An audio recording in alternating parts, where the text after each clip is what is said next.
Yo, how's it going? What were drugs like in ancient Mayan culture? This is a question that I wasn't asking, but it came up on my recommended. So let's go ahead and go. Throughout the history of humanity, every culture has made use of psychoactive substances, but arguably no True. civilization was better at it than the Mayans. The clever Mesoamericans were early settlers of the North American continent, and they knew a thing or two about getting stoned that is now lost to the sands of time. Welcome to Nutty History, and today, let's find out how Mayans raved during ancient times. There are at least 54 hallucinogenic mushrooms in the genus psilocybe that are found in the southernmost region of North America, especially in Mexico. Mayans used them all to get stoned. They didn't just get stoned from shrooms, they made stones out of shrooms. Confusing? Well, it's kind of simple actually. Dating back some 2200 I ain't gonna lie. It does not look like mushrooms. Dirty mind. I ain't gonna front. years, 9 beautifully sculptured miniature mushroom stones were found at Kaminahuyu, a late pre-classic and early classic archaeological site near Guatemala City in the 20th century. The archaeologists have theorized that these mushroom idols were almost certainly connected with the 9 lords of Xibalba, as described in the Popol Vuh, the sacred book of the Quiche Maya. These Mayan relics, of which hundreds have been found, some dating as far back as 1000 BC, were initially considered to be phallic representations, though the current consensus is that the mushroom stones reflect a Mayan religious mushroom cult. Yeah, you heard that right. A mushroom stone cult to get stoned by mushrooms. Mayans certainly used kaiselage ocox in their ceremonies for its hallucinogenic properties. The presence of psilocybin produced mind-altering effects which allowed them to have visions and feel the fluttering of the heart, which was interpreted as connecting with their mighty gods. Religious practices involving the use of sacred mushrooms took place in the Valley of Mexico and the rest of Central America. Researchers estimate that these rituals are at least 3,500 years old. Mayans called magic mushrooms flesh of the gods. They believed that the shrooms were the gift of the serpent god who created all life, bestowed upon them. Apart from psilocybe mushrooms, Mayans were also fond of Amanita muscaria, also known as the fly agaric, and fly amanita. Mayans also considered the urine of reindeer holy just because reindeer commonly consume fly amanita, and they loved to drink it for its psychoactive properties. Apart from mushrooms, peyote, morning glory seeds, and salvia divinorum were also. I heard of salvia and peyote.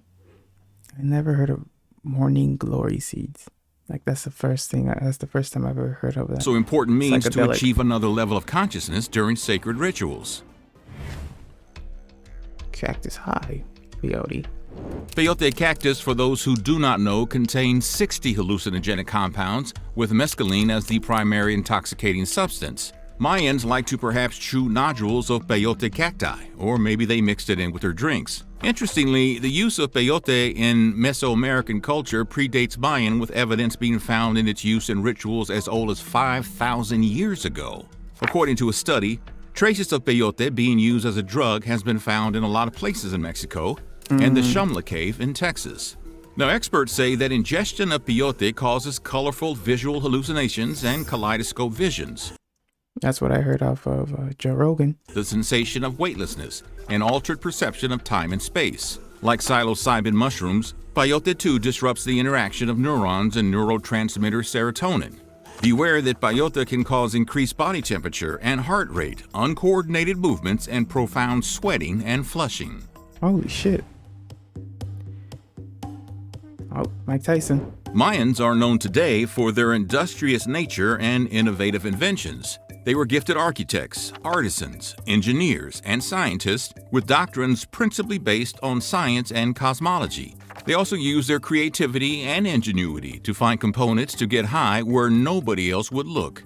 Can you imagine getting high on the skin of a dead animal? Mayans could.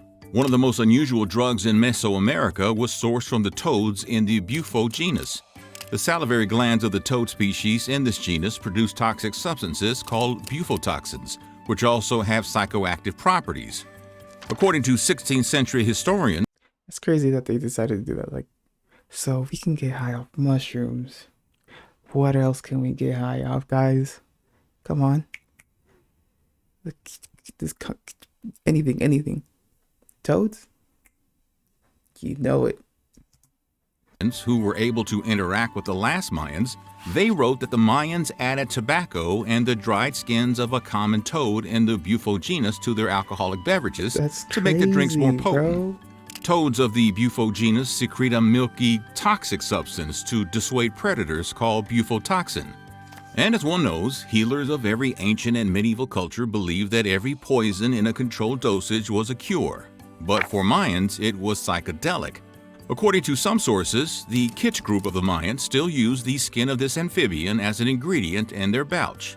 Now, speaking of bouch, That's the drink of afterlife. Mayans loved communicating with spirits. Speaking with the dead was a huge part of their fascination with the afterlife. I mean, who could blame them? They were advanced for their time, but still nowhere close to how far humanity had arrived, so they had to find their answers somewhere. Communicating with spirits helped Mayans to predict the future and comprehend events that were difficult for them to grasp. Such events included illnesses, changes in fortune, bad weather, astronomical events, calamities, poor harvests, and wars. To establish communication with their dead ancestors, they would hold a ritual of divination, and drinking bouch was an important part of initiating the ritual. This intoxicating drink was concocted by mixing an infusion from the bark of a plant called Longocarpus longistilis together with honey produced by stingless bees. Also, not just any stingless bees would do. They had to be the bees that fed on the nectar of stabentin, or a specific type of morning glory plant that contained ergin, which is thought to have psychedelic properties. Now, you may think this is a coincidence, but no. Mayans were well aware of what they were doing, as they were getting high on stabentin seeds and nectar as well. The scientific name, Turbina carumbosa, stabentin was widely common among Mayans at least in the 16th century, according to ethnohistorical accounts. Shamans were consuming it for performing soothsaying, and according to Spanish physicians Fernando Hernandez and Juan de Cardenas, when consumed orally, the seeds were powerful enough to make one lose their wits. They were pretty much accurate with their observation because stabentin seeds contain the ergoalkaloids ergin, isoergin, shanaclavine, L-limoclavine, and lysergal. Together, they can create a similar effect to tripping acid. Now imagine the same hallucinogenic substance but fermented into an alcoholic drink. Yep, that's a double whammy. That is exactly what bouch was supposed to be. Anybody would see their great-great-grandparents come back to life after. Imagine that. They created acid before scientists created acid in the lab. That's funny. That's drinking that. According to Mayan records, drinking this beverage helped them to make sense of what spirits were trying to. These dudes were Walter White. Tell them. Apart from bouch, chi was quite a popular drink as well, made from the sap of maguey. Pineapples, corn, guanabana or soursop, and other fruits containing high levels of sugar were also fermented into alcoholic beverages. Drinking bouch and other liquor beverages was also often accompanied by smoking tobacco. But Mayans also consumed alcohol in a slightly different manner than how people do nowadays. No. Human anatomy is a marvel of its own. Every part of it, every system seems so intricate and meticulously placed that it is hard to think of a better design. For example, look at our digestive system. It has a perfect entry and exit process for food and waste, respectively. But sometimes the human body exit needs to be used for injecting cleansing products for sanitary purposes in the process called an enema. But an enema is not a process someone would relate to getting high, right? Well, not with that attitude. You just need to think like Mayans. Ritual enemas were part of Mayan life, using substances containing alcohol, often mixed with mushrooms, peyote, and other psychoactive substances. The enemas were applied using long neck syringes made of gourd and clay with a hole cut in the tip of the neck, as well as a larger hole on the side which was used to fill it with liquid. They were performed to help people attain more intense trance states more quickly. The reason why someone might want to administer consuming psychoactive substances through their rear end is that the hiney has two properties that make them excellent drug delivery systems. They are moist, and they have an excellent blood supply. That means the drug will be absorbed into the bloodstream and reach the brain very quickly, often more quickly than drinking the concoction. They lost me there. Yep. They definitely did The water ancient lily is walking. pictured so often in Mayan art that it is clearly one of the top 2 or 3 most frequently rendered flowers during the classic Mayan period. Many scholars compare Nymphea ampla or white lily for holding the same place in Mayan civilization as Nymphea caerulea or blue lotus enjoyed in Egyptian civilization. Mayans called water lily Nictiha, or vulva of the water, as for them it represented the source of life, birth, and fertility. Just like an opiate, the water lily is known to have sedative and trance-inducing effects and must have been used as a painkiller for reproduction and arousal. Other hallucinogens used by Mayans included, but were not limited to, wormwood, Tagetes lucida, Datura stramonium, and Datura candida, also known as devil's trumpet. Most of them were used to dull the senses or kill the pain, which also made them effective for making the person to be sacrificed docile and compliant. Oh So, my what do you God. think? Did Mayans know better than the current generation about how to party? Or do they make a good cautionary tale for why one should not do drugs? Tell us in the comments.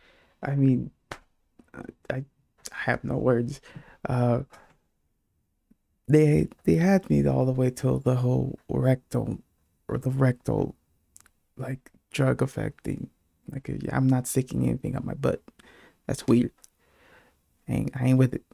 Uh, but I mean they were doing their thing. I mean it, they were doing peyote and all these psychedelics, and now in our society it's all demonized and like it's frowned upon. That's crazy. It's crazy how time has changed.